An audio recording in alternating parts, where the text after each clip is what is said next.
观众朋友好，欢迎收看中国要闻。本期节目的主要内容有：于朦胧入选世界型男，全球声援；南博牵出红三代，港媒删光报道；河南信阳突传巨响，民众深夜惊醒，宠物逃窜；中国网红在非洲巨诈骗被绑架，犯人是同行同胞；拉布布二手价崩盘跌破原价，商家停收购。下面来看详细内容。大家好，今天是2025年12月30日，星期二。首先来关注于朦胧登世界百大型男榜单，留言都在追讨真相。中国男星于朦胧离奇身死，成为2025年中国大陆最轰动的事件之一。尽管官方不断撤掉热搜，转移焦点，但仍有大量网友透过谐音梗、火星文、藏头诗等形式规避审查，追讨于朦胧的死因。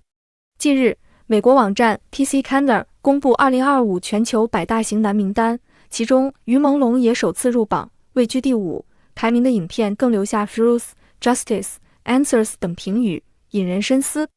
每年年底 PC Calendar 都会公布票选出的百大型男与美女榜单。今年百大美女名单，韩国女团依旧发挥影响力，由女团 Blackpink 成员 Rose 夺冠， Baby Monster 的泰国成员 Farita 则位居3名，而 TWICE 的台湾成员周子瑜与 GIDLE 的台湾成员叶舒华则分别排行第20名与第71名。全球百大型男榜单部分，亚洲男星依旧耀眼，今年有演出《山河令》的中国男星张哲瀚称冠，而今年骤逝的于朦胧也在官方特别纪念下，不仅首次进榜，更冲上第5名。于朦胧于今年9月11日离奇坠楼身亡，尽管诸多疑点，但中共公安仓促排除刑嫌，抓人删评严密封锁，被外界认为其死因不单纯。而事件延烧至今超过3个月，粉丝仍持续利用各种渠道为他发声。有网友针对于朦胧坠楼案发起全球联署，希望案件真相能够有水落石出的一天。如今，根据公开的社群联署平台的最新数据，为于朦胧讨公道的联署进度，截至目前已达到736605人，仍持续增加中。联署呼吁中国对于朦胧案能够有独立且透明的调查，此外还要求如果有人涉案，要以最严重罪名起诉。最后一点是相关单位公开道歉。联署发起人认为，这不只是还于朦胧公道，同时也是还给艺人们安全且平等的工作保障。事实上，网络针对于朦胧坠楼事件众说纷纭，包括导演程青松、艺人范世琦、宋伊人等都被质疑牵连其中。尽管当事人皆发声否认，但他们依旧因此事遭到抵制。至于网络流传的证据，至今仍没有一项足以证明于朦胧的死亡真相。今年 PC Calendar 官方也用独特的方式声援于朦胧，不仅让他首度入榜，更在影片中特地以 Gentle Soul That Deserved Better 批注，并特别标记了 Truth, Justice, Answers 等字词，最后写下以爱之名，长存记忆。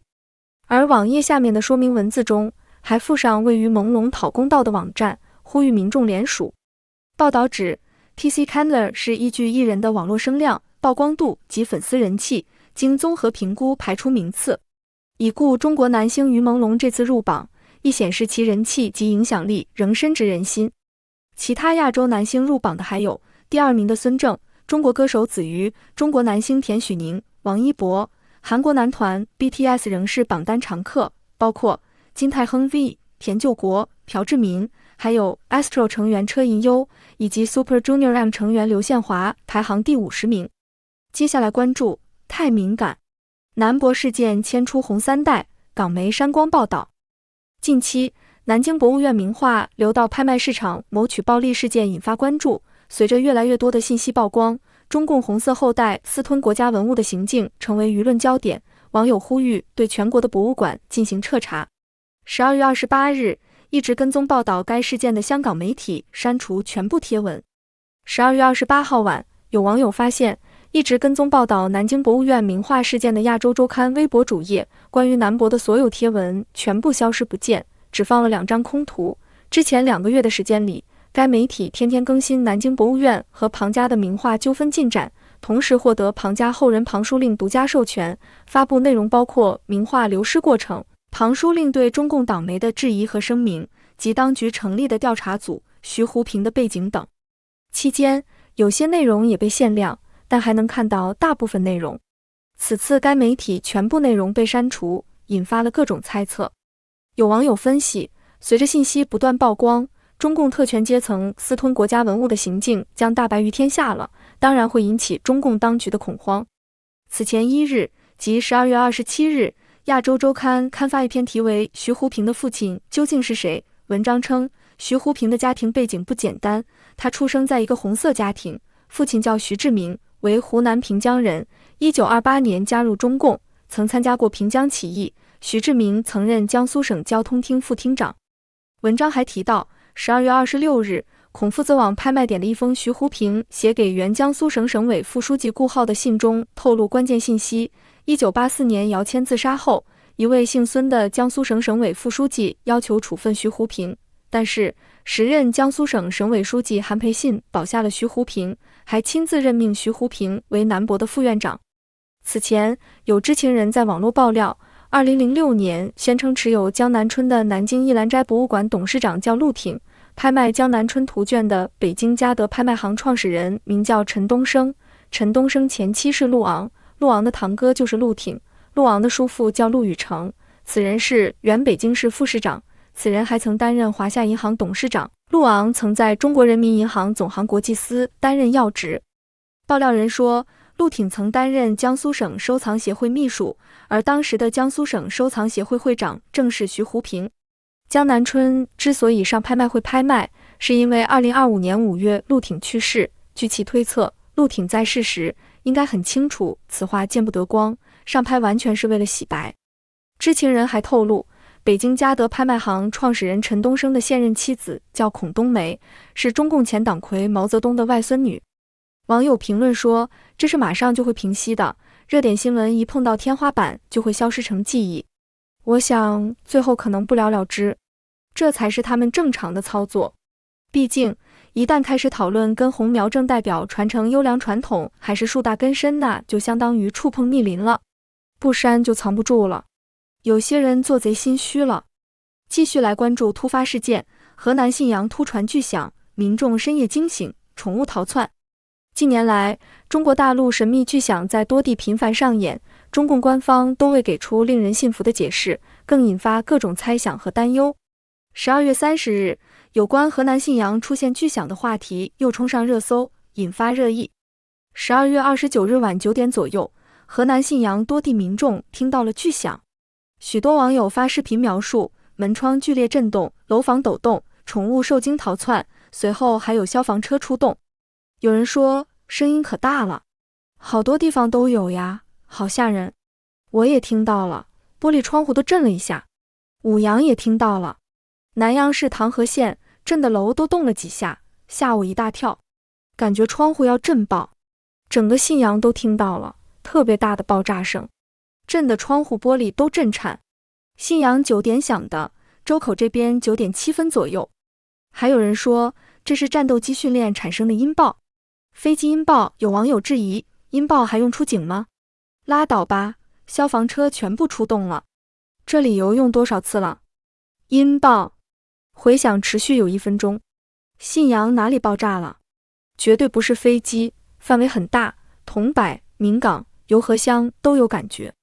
12月29日晚，信阳一名餐馆老板对极目新闻表示，当天晚上9时左右，他突然听到了一声巨响，刚开始还以为是附近有爆炸，几分钟后有大批消防车赶到宏昌运动城，听说是有小区住户听到巨响被吓到了，以为是小区里的电梯爆炸，就打了119。消防车赶到后，现场排查了近30分钟，随后就离开了。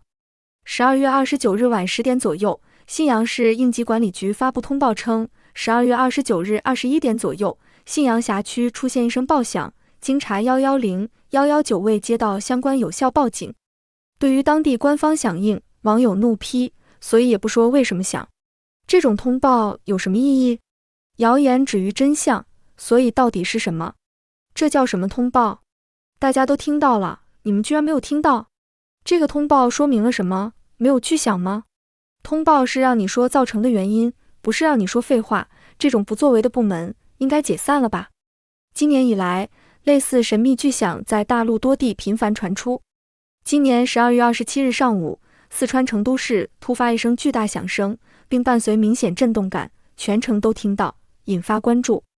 9月12日，河北石家庄多地突发不明巨响，有民众表示房子和玻璃都震动，还以为发生地震。对此，当地官方均称未接到相关报告。6月4日、5日，广西、山西、山东等多地传出神秘巨响，有居民家中的钢化玻璃都被震碎，但官方否认有空中演习或爆炸，具体原因不明。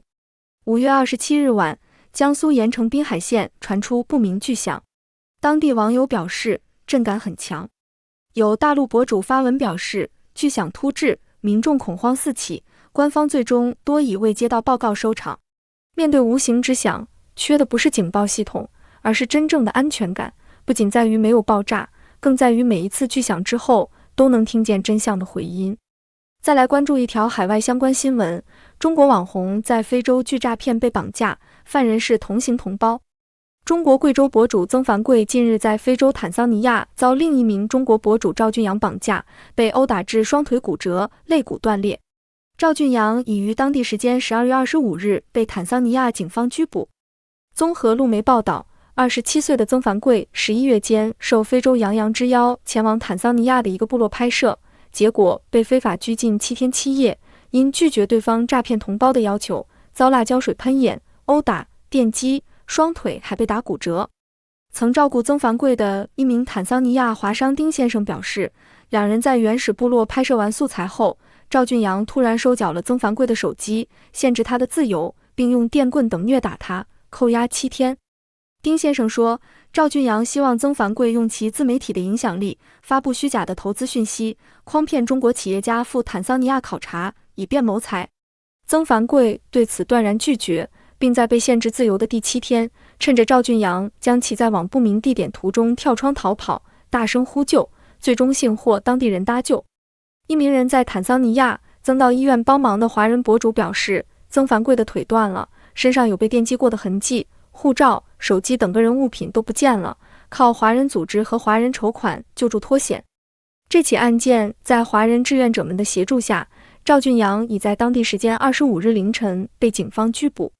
丁先生介绍，警方出动了10多名人力，持续10多天的抓捕，最后在离边境线80公里处锁定赵俊阳的行踪。赵俊阳对同胞下黑手的行径引公众强烈谴责和愤慨。网传视频显示，赵俊阳被戴上手铐叙述案件情况时，被人扇耳光。赵俊阳也是在非洲拍摄短片的网红，在个人简介写上失踪孩童家属可私信我，愿无偿帮助尽绵薄之力，出于农民，馈于百姓，企图营造热爱公益的正面形象。赵俊阳否认绑架曾凡贵，他发视频称，是因为租车费的分摊问题与曾凡贵发生冲突，才找当地人打曾凡贵，是当地人下手太重，才将曾凡贵打到骨折。最后关注，拉布布二手价崩盘跌破原价，商家停收购。中国玩具巨头泡泡玛特炒作起来的玩偶拉布布泡沫化现象越发严重，价格全面崩盘。12月30日，有关拉布布二手价格崩了的话题登上热搜榜，引发市场关注。曾被炒至天价的拉布布盲盒，如今二手价出现大幅回落。据南风窗杂志研财经烟报道，去年12月，一位靠倒卖泡泡玛特盲盒一天净赚2万多元人民币的高校学生。1年之后，泡泡玛特的境况已完全不同。今年12月，原价1盒594元的拉布布做作派对糖胶毛绒系列，二手平台的均价已从1478元回落到632元左右，部分原价99元的单只款式甚至已经跌破原价，在闪购里最低只卖到82元。